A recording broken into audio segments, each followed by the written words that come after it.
A good afternoon, ladies and gentlemen, from wherever you're streaming. Nice to have you with us once more for this fourth edition of the Google News Initiative live stream sessions, where we bring lessons of importance closer to you on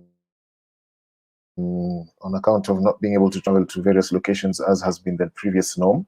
My name is Eugene Okumu. I'm your facilitator for today. And today we're going to be looking at a course on vaccine verification. The world has now pivoted into providing vaccinations for the current coronavirus pandemic, and as such, there is a lot of information that is of importance to share with people from all over the world as concerns what is true and what is false about vaccines, as has been circulating online. So I'd like to open our presentation for today, and I'll be taking us through this. So as I've mentioned, this is the Google News Lab. And I cover the Sub-Saharan Africa region as the teaching fellow under the Google News Initiative banner. And today we're going to be looking at COVID-19 vaccines. So it's a course on verification of information surrounding vaccines that is available online. And as is the norm, we'll start with a bit of a backgrounder on the Google News Initiative and what motivates us to provide such facilities to journalists and entrepreneurs and information enthusiasts around the world. So we operate on the premise of three pillars. First is to elevate and strengthen quality journalism. Second is to help with evolving business models, and the goal of this is to drive sustainable growth. And thirdly, we're empowering news organizations through technological innovations. One such innovation is the Google Innovation Challenge, which was announced earlier this month. The closing date is April 12th. So feel free to reach out to, or rather to check out the Google Africa Twitter page for further details on how you can join the Innovation Challenge, as well as a town hall on questions around around the Innovation Challenge.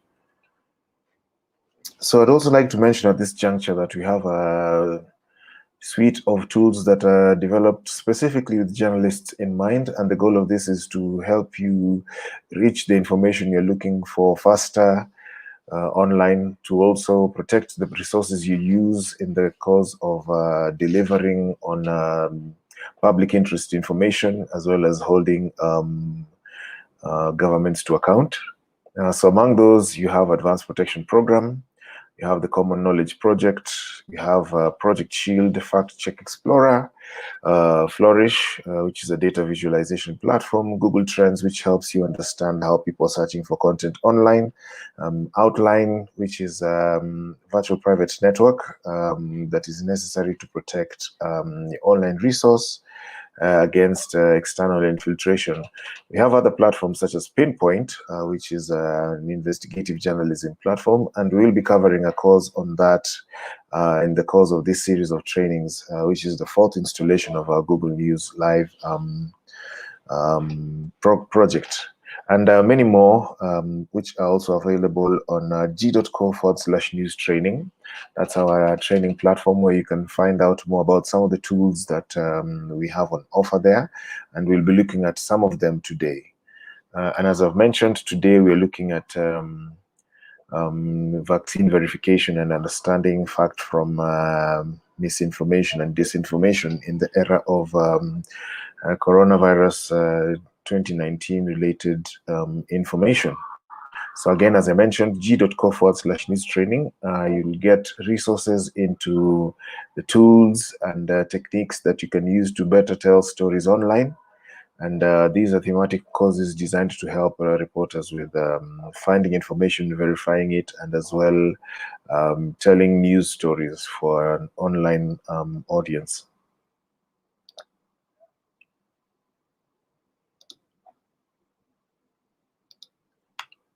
Right. So coronavirus has been heavily discussed in the last just over 1 year since the world the world experienced a shift in the regular ebb and flow of life. So it's a highly infectious virus that has so far caused a number of deaths, has also seen record number of infections, and continues to evolve. And now we have new strains of the disease. And therefore, it is important that as the vaccination process is rolled out in much of the world, um, journalists can especially get to know what to expect with regard to information and how best to verify that information about vaccines is accurate. So there's award-winning visualizations that have been done around how the spread of the pandemic has registered. So the virus has changed the world, and journalists across the globe have also stepped up with respect to reporting a truly global story. And so you have visualizations such as the one you can see on screen that has really captured the essence of how the virus is known to spread, and as well as the adverse effects that it has had. And of course, we are aware that a lot of economies have experienced challenges around being able to operate even at minimal capacity to be able to support themselves. Globally, there's record losses in jobs. Of course, institutions such as schools, entertainment premises, movie theaters, restaurants, and general public gatherings have also been affected on account of uh, the how quickly this particular pathogen spreads, and the known adverse effects that it has once somebody is infected. So this is a sample of some of the visualizations that have uh, have been done with regard to telling the story. Of course, we've also seen front pages that have told the story of the year. On the extreme right, you see a montage of first responders, healthcare workers who are the front line of combating the pandemic. Then we also have a bit of an insight into how the pandemic has affected business with the Daily Telegram's front page. Then you also have a piece by the Time showing how the pandemic has affected the United States of America. So these are just some of the front pages that have really also come to the fore with respect to telling what is arguably one of the biggest stories of the decade, and indeed the century. And it's basically a humanization of the impact caused by the pandemic the world over. But then you also have instances in which information has been skewed with a view to either misguide readers online, or in certain instances, it's just information that may seem relevant and accurate to a particular situation, but turns out not to be accurate in fact. So we'll go ahead and sample. So in this particular instance, we see allegations of the Chinese national anthem playing in Rome, and in Italians chanting Grazie China in a community with a shared future. But as the video plays, you get to realize, rather, as the original video plays, you get to realize that the the the tweet on the left side is making an allegation that might not be entirely true.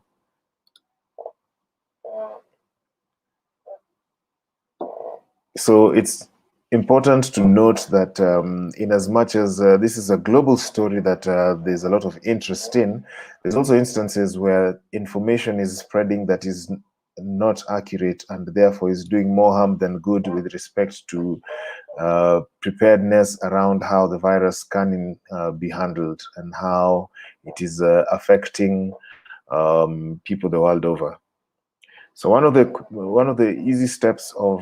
quick steps of combating misinformation is, of course, starting off with fact checking. You can head over to g.co/news training for a comprehensive course on fact checking. But for now, we'll go ahead and look at certain definitions of information that is not accurate. So you have misinformation, disinformation, and malinformation. Misinformation is, of course, information that is spread without the intention of misleading people. It is oftentimes spread by somebody who is well-meaning, but is also spread information that may not be true. You think about a lot of information that sometimes is spread by people who are the old generation. The tendency is that while they do not necessarily verify the accuracy of the information, they will tend to share it on the premise of concern for the recipient of the information. And so misinformation is basically information that is false, but the person who is spreading it believes it to be true. This is a basic definition, but by fastdraftnews.org. Disinformation, on the other hand, is information that is spread with the specific intent of misleading the recipients of the information. So that is to say, these are bad actors who indeed intend for the information to alter public perception around a particular topic. In this case, the coronavirus pandemic. So this information is information that is false, and the person who is disseminating it knows it is false and is deliberate and intentional about the lie. Again, that is also a definition from First Draft News Organization. Malinformation is genuine information that is shared to cause harm. This includes private or revealing information that is spread to harm a person or a reputation.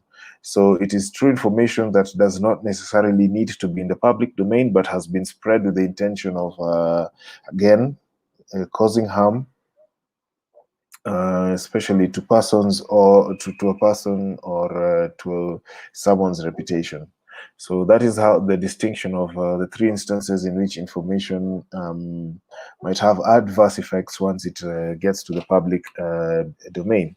And one of the best platforms to start off on ensuring that information being shared is accurate or does not have any instances in which it might cause doubt is fact check tools that is created by Google.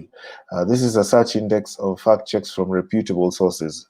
So I'll quickly jump into a demo of how that works so that we can see firsthand how you can use a platform to establish validity of information as is shared online.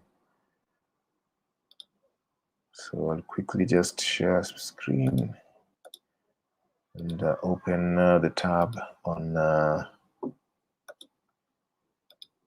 fact checking. So it's a platform modeled after Google search, hence the familiar look, but it surfaces fact check articles or articles tagged as fact checks. So we can quickly do search of COVID-19. Let's go with vaccine, since it is what we are looking at as a discussion topic today. And here you can already see that there's certain stories that have been debunked. For example, Pakistan has requested for made in India vaccines. India is giving free vaccines to Pakistan. And just as a note is that a lot of times information is shared in the context of already existing parameters. In this case, there's long-standing differences between Pakistan and India, and therefore you can see that it's almost an anthology of a story within a story. In this case, there's the differences between the two countries, and then there's vaccines that India is giving out for free.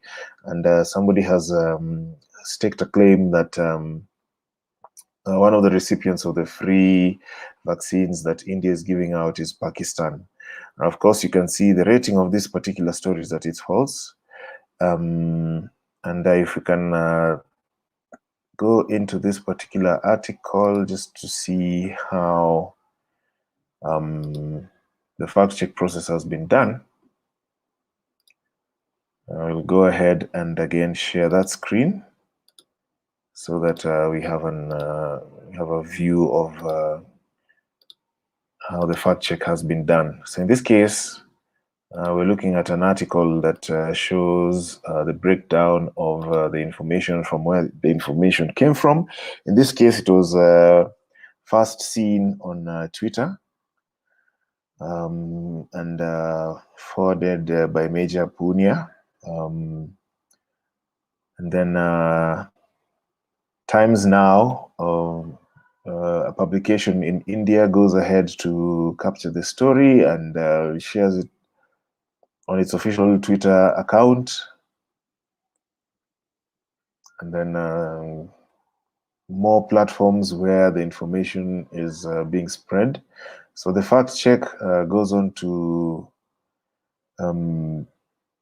break down the particulars of this instance of information sharing, going as far as showing the funding of the particular vaccine under discussion, and the source where the Pakistani government will actually be getting vaccines from, and how India is supplying vaccines, and so on and so forth. So this is the process of how the information is rated as either true or false. In this case, this is found to be a false story, claiming that India is sharing vaccines with Pakistan for free. So I'll jump back into my presentation. So that's fact check tools available from Google. So we've seen the side where you are using it to look at the information and verify its validity. But then there's the other side. As a news organization, as a publisher, you might have a fact-checked story that you'd want to submit for to inform the public. So how to go about this is you can ask your webmaster to link the Google account to your news organization as domains search console. So to do that, you go to g.co/factchecktools, and then you can paste the fact check articles URL into the toolbar. And there's markup fields that you can then fill out, and then the claim review will be presented as a fact check.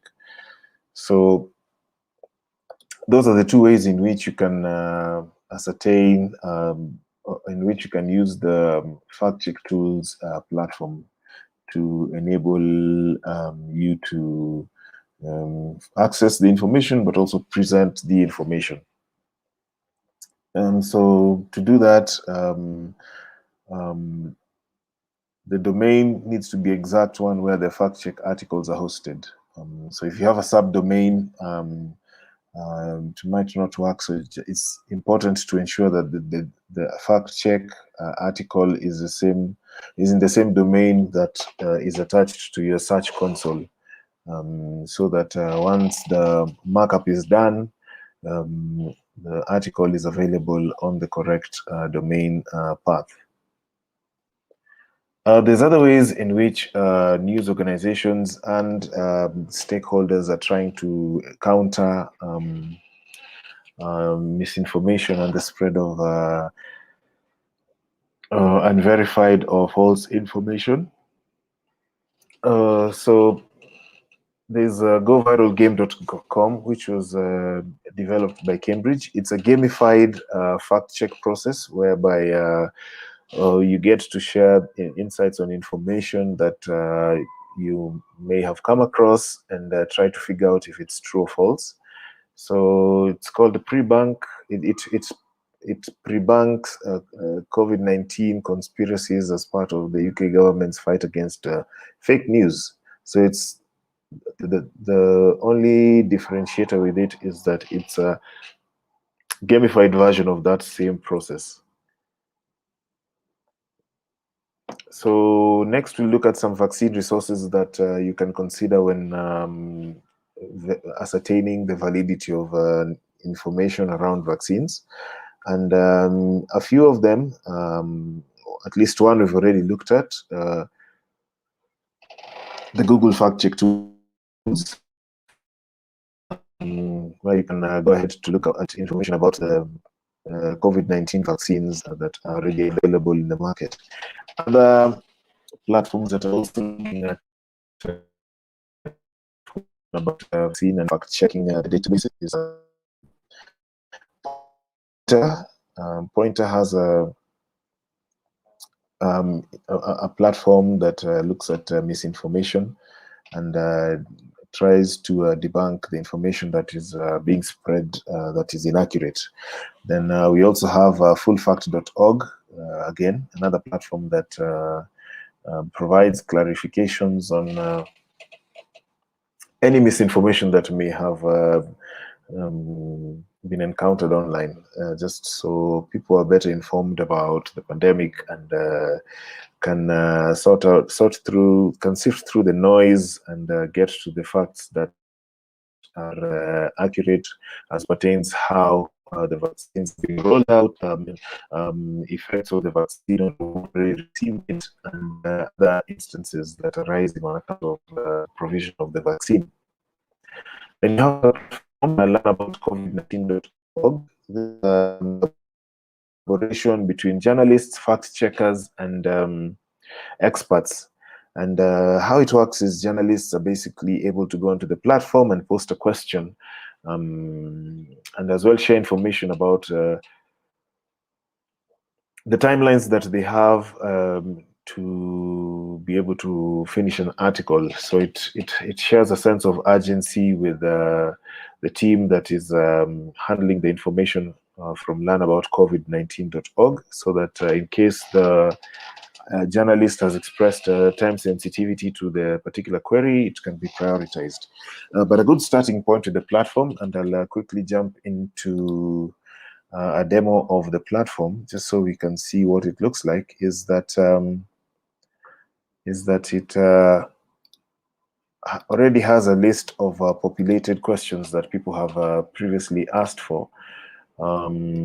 So that rather than ask the same question again, all you have to do is start off with the FAQ, so to speak, so that once people are now looking at, so once you've settled on the platform, you can make a decision on whether the information you're looking at is what is in fact accurate, or whether you need to pose your own question. So this is what the platform looks like. You have, think of them as an FAQ for the COVID-19 vaccine so far. So you can scroll to see the variety of questions that have been asked. But in case you don't see a question that you may have yourself, you can then go ahead and click on the hyperlinked section of the screen towards the top right corner. And then you can post the question that you're interested in asking. And again, I will, yeah, so that's what that looks like. You have a brief introduction into the platform. You have you have a form to fill out with the name of your organization, your own name, your email address, and you can then pose the question that you're interested in asking.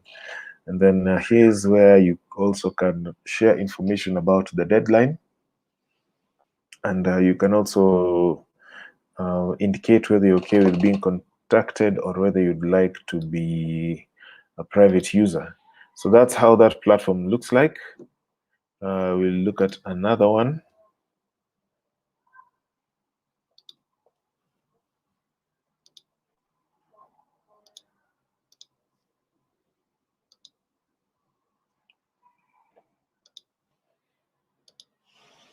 So this particular platform, Science Media Center, is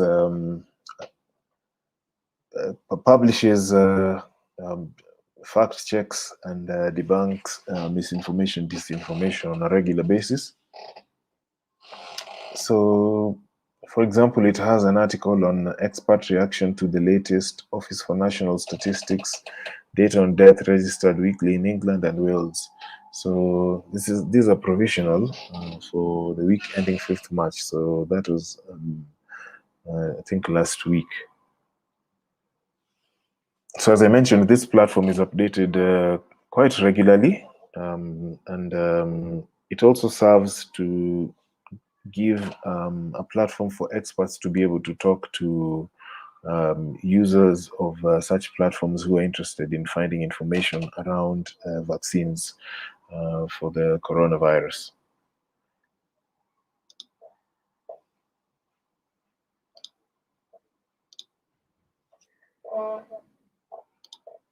So then we go back into the presentation and see what else we have here. So the platform learnaboutcovid19.org/vaccines is undergoing a few changes, and once the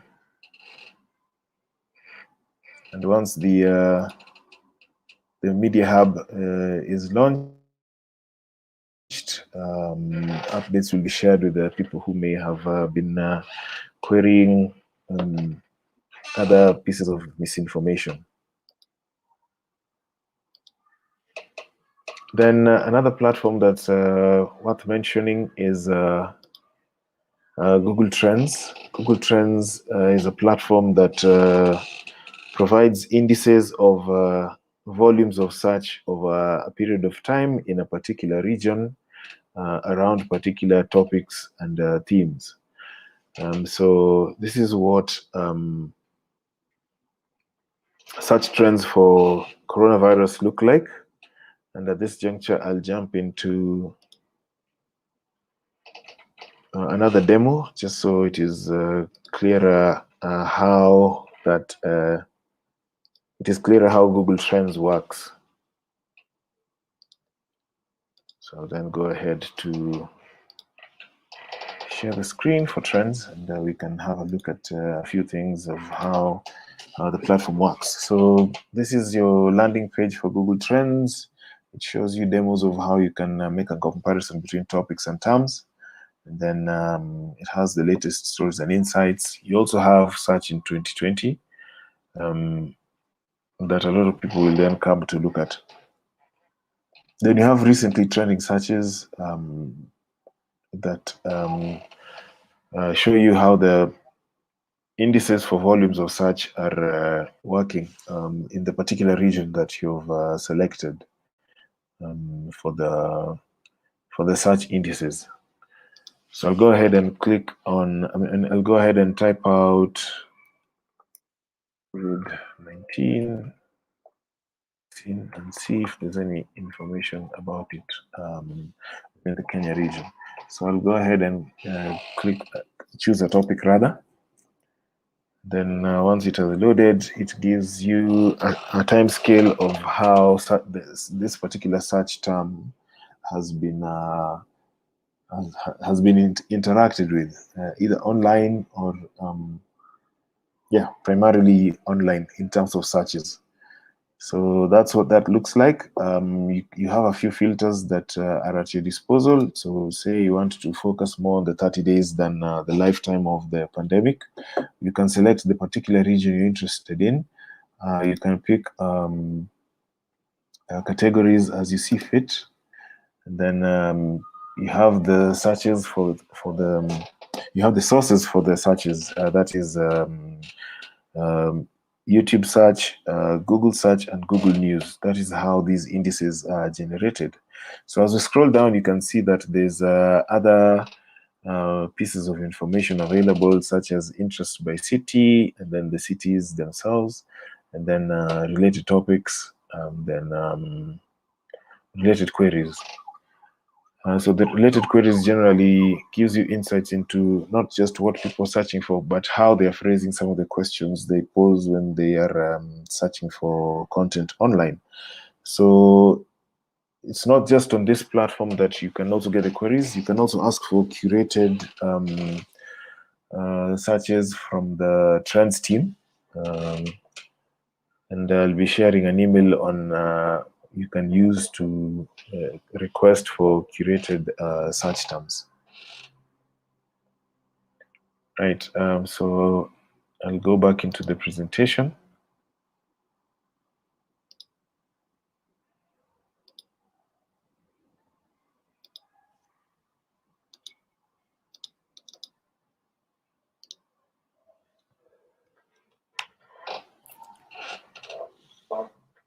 Right, so once you've looked at trends, feel free to go ahead and go to g.co/news training. Again, as I mentioned in the start, this is the area of thematic courses designed to help journalists with a variety of functions, such as finding information, verifying the information, and as well as telling the story from the information that you verified.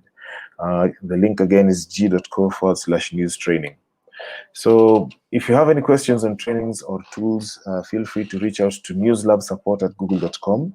You can also use the same email address in case you want to request for customized trainings for your individual newsroom. And just as a heads up, we have another lesson next week. This one is going to be on freelance tools and tips. The date for the training will be the 24th of March 2021, and same time as today, 2 p.m. East Africa time. Head over to the rather check out our pages, Google Africa, where we'll have more updates on the forthcoming trainings for this particular series of trainings. As always, I've been your facilitator, Eugene Okumu.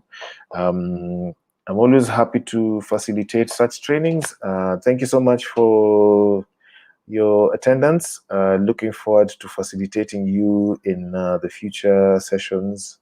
And until then, stay safe and see you then.